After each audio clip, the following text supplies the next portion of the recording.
For many years, His Holiness the Dalai Lama is committed to help relieve the sufferings and create more peaceful world by bringing together the tools of modern science with Buddhist contemplative knowledge.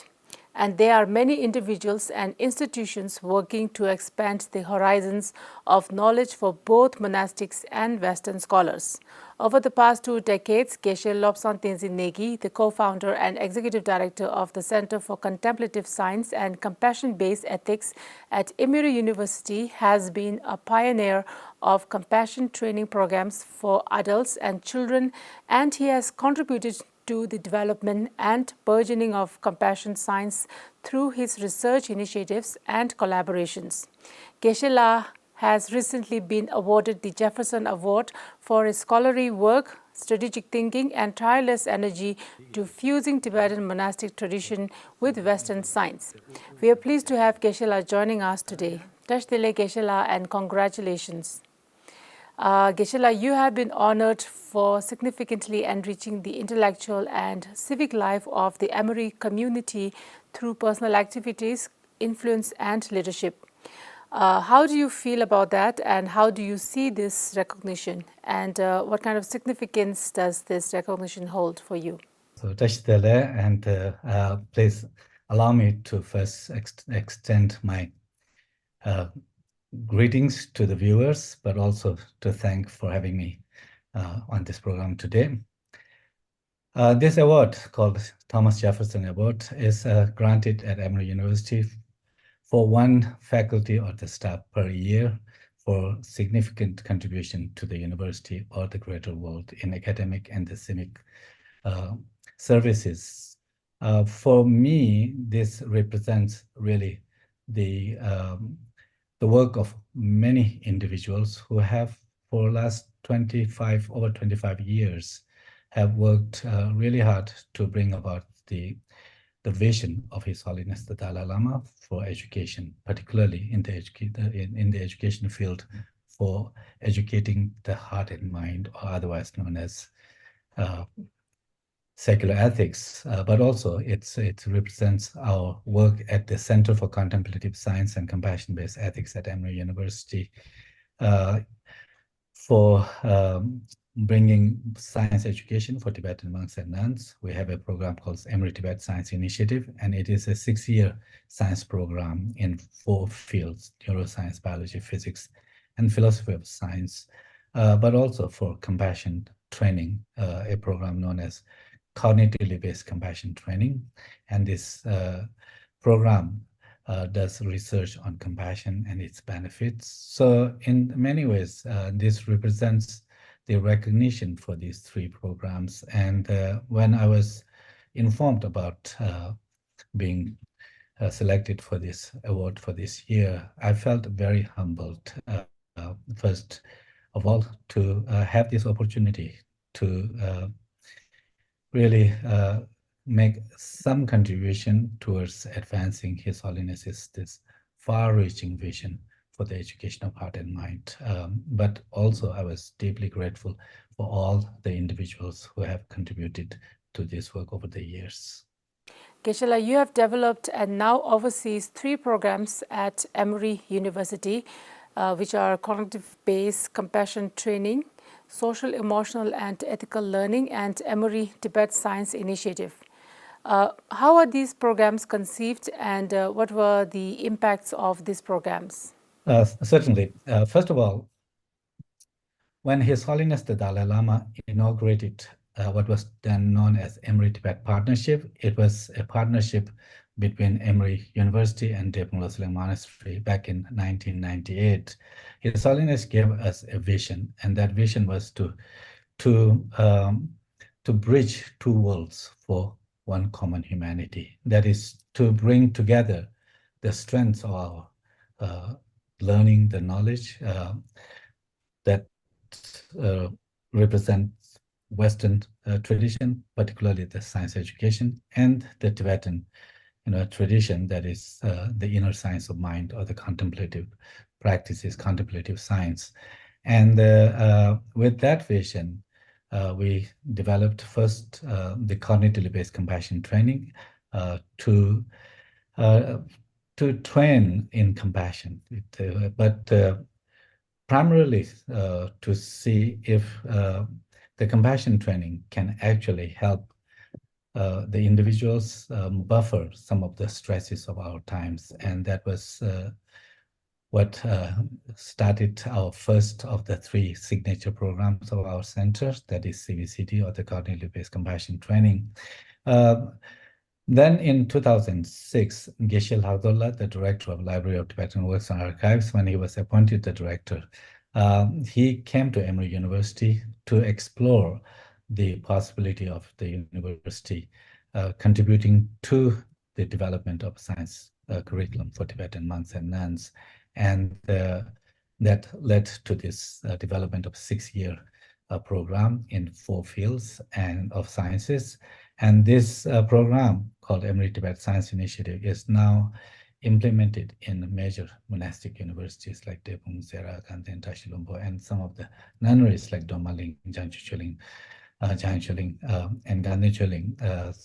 And this science curriculum is now actually part of the core curriculum in these monasteries and nunneries. The third most recent and most extensive program really is this C-learning, social, emotional, and ethical learning. And this is a program that we started working on in 2015 when His Holiness the Dalai Lama asked us to develop a framework for what's known as secular ethics and some sample curriculum. And in response to His Holiness's ask, we assembled a team of scholars, those who have been trained in CBCT, but also those who have extensive experience in teaching in schools. So we put together a framework that involved a number of kind of pioneering social emotional learning experts like Dr. Daniel Goleman, Linda Lantieri, and also contemplative scholars like Geshe Tenzin Negi. And then in 2019, this program was inaugurated by His Holiness in Delhi on a kind of international scale. And today, social, emotional, and ethical learning, which is intended for K through 12, primarily for K through 12 education, but also for higher education in colleges and universities. But this program today is in over 40 countries now. We just recently collected the numbers of the students that program has reached and the educators that have been trained in C-learning, and our very conservative number that we collected from our partners around the world exceeded 10 million students and over 500,000 teachers, and this is now in some form implemented in over 70,000 schools around the world. CBCT, the compassion training itself, is also being taught in 19 countries, 6 different languages. And ETSI, Emory Tibet Science Initiative, as I mentioned earlier, is fully implemented in the core curriculum of major Tibetan monastic institutions like Drepung Serakan, then Tashilumpo, Ratu Monastery, but also in the nunneries like Janchuling, Gandechuling, Domaling, and Janchuchuling. Geshe-la, what is your inspiration? My inspiration really is His Holiness the Dalai Lama and his far-reaching vision. I come from a Himalayan region, very remote place in known as Kuno, and this is an area that produced 2 of His Holiness's teachers, Kuno Lama Tenzin Gyaltsen and Geshe Rinzin Tembala. But it's a very remote area, and I had the opportunity to be brought in Dharamsala at the ask of His Holiness. His Holiness asked Geshe Tobgyala, who was giving Gangyur transmission in Kunu back in 1974, and I was very fortunate to be selected as one of the three teenagers to be brought in Dharamsala. And my life really, it is dedicated to His Holiness, because whatever I am today is solely through the kindness of His Holiness and the opportunities that His Holiness has provided. But I see His Holiness's work on behalf of the humanity as it's a really inspiring.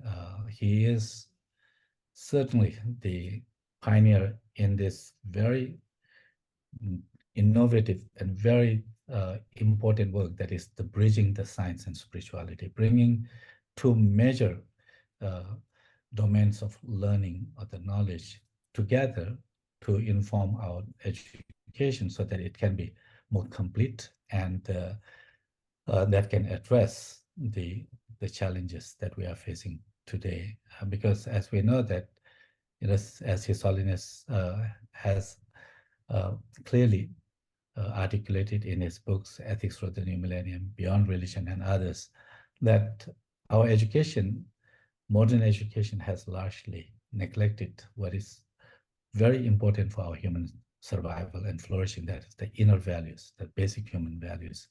And that's why that despite tremendous progress in the science and technology and the external development that we have, as human society has achieved, we still have so many problems. Even in most developed countries, despite the material progress, people suffer from emotional suffering, depression, anxiety, burnout, loneliness, and so forth. But also, as we are seeing today, that this neglect of the basic human values, it is reflected in our kind of growing divide in the society on ideological lines or the political and religious lines. So our actions or the behavior, if it is not guided by these basic human values of kindness and compassion and the respect for life, then we can easily, the more sophisticated tools that we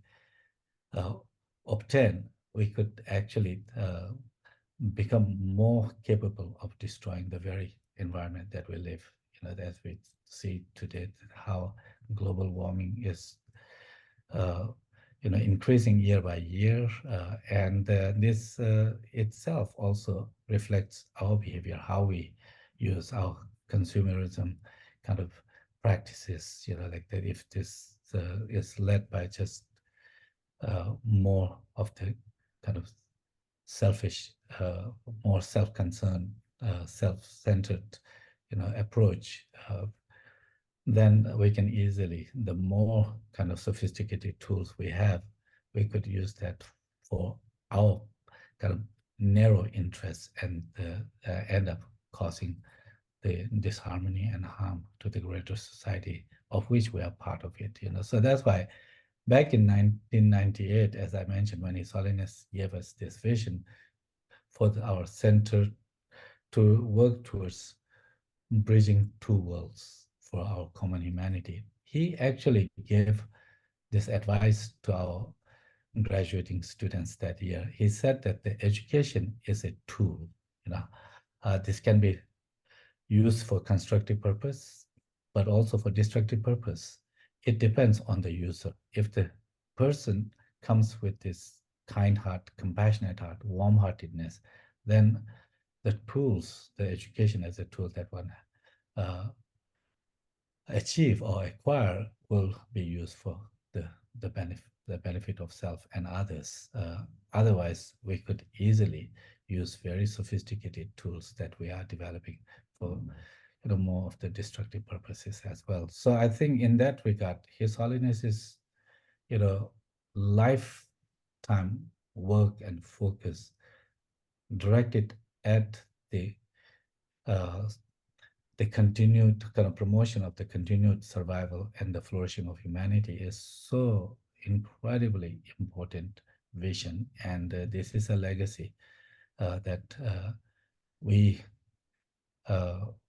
as the follower of His Holiness, I think that it's our responsibility that we make every effort to contribute to advancing that vision. And at Emory University, it was supported by our administration, major donors, and the really hardworking staff that we have, but also people around the world who really believe in His Holiness's vision.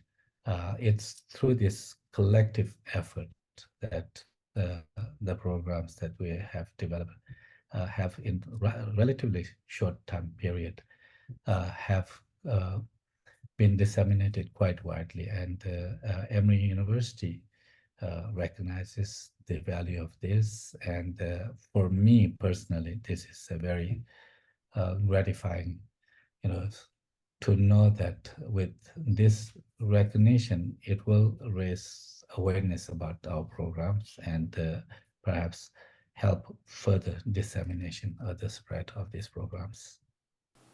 What kind of positive changes or developments you have seen take place in the last 30 years as a result of bringing together modern science and Tibetan Buddhist contemplative knowledge?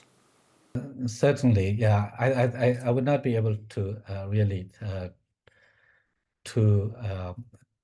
say much about this, but I do know from my own personal experience of being at Emory for about 30 years now. Back in 90s, the compassion was actually, when you talk about compassion, people didn't take it that seriously, that the compassion is as important for our society. Today, it is completely changed. Today, I think that even the mainstream scientists recognize that compassion must have been the most important kind of element for our human evolution. Like this, it was not the competition, but rather the cooperation that ensured that we as the social beings survived and flourished. And so I see a huge difference in terms of the knowledge itself. Today we have the fields like contemplative neuroscience, contemplative science. I mean, and these are the product of the over 30, 40 years of His Holiness's tireless, effort in facilitating, in spearheading these dialogues and the discussions with the scientists. And I think the intellectual world, the scientists today see very clearly that compassion is perhaps the very, very essential. And in that sense, I think that many people would agree today with His Holiness when His Holiness says that love and compassion are not luxuries, they are necessities without which humanity cannot survive. This is today, I think this statement people will in the intellectual world, take it as a fact, which was not the case about 30 years ago. According to Emory University, C-learning since its launch in 2019 has been implemented in more than 40 countries at around 70,000 schools and has reached more than 10 million students. How did that make you feel, and what future scope do you see in terms of reaching out this curriculum to more schools? 70,000 schools is, in one sense, quite a large number, but it's really a fraction of the schools in the world.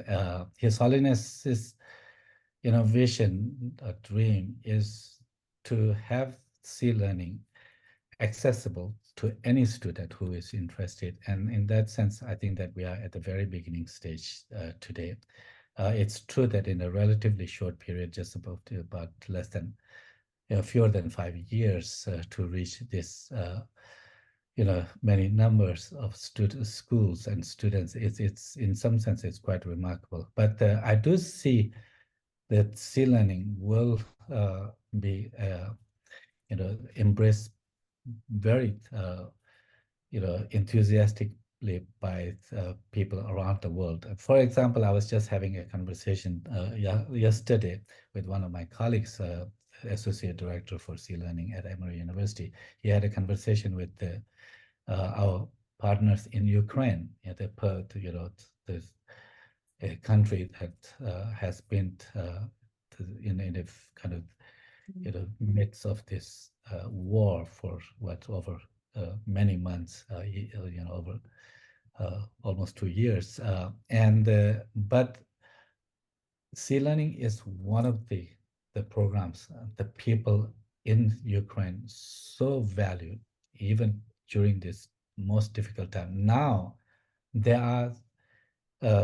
will be marking the 5-year anniversary since introducing Sea Learning in their country, and they are set in making Sea Learning a program for the whole country. And this is just one of the countries, if you think, where people are struggling for just to be safe, where they see the Sea Learning as absolutely necessary for them to be resilient, for them to survive, for them to continue to exist as people. So I think Sea Learning, I have no doubt that Sea Learning will grow and to be one of the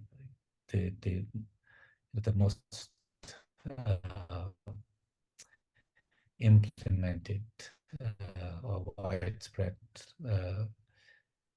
emotional learning program. But Sea Learning, which Daniel Goleman, one of the pioneers of SEL, he says that it's a SEL 2.0, or the best in class, and best in SEL education.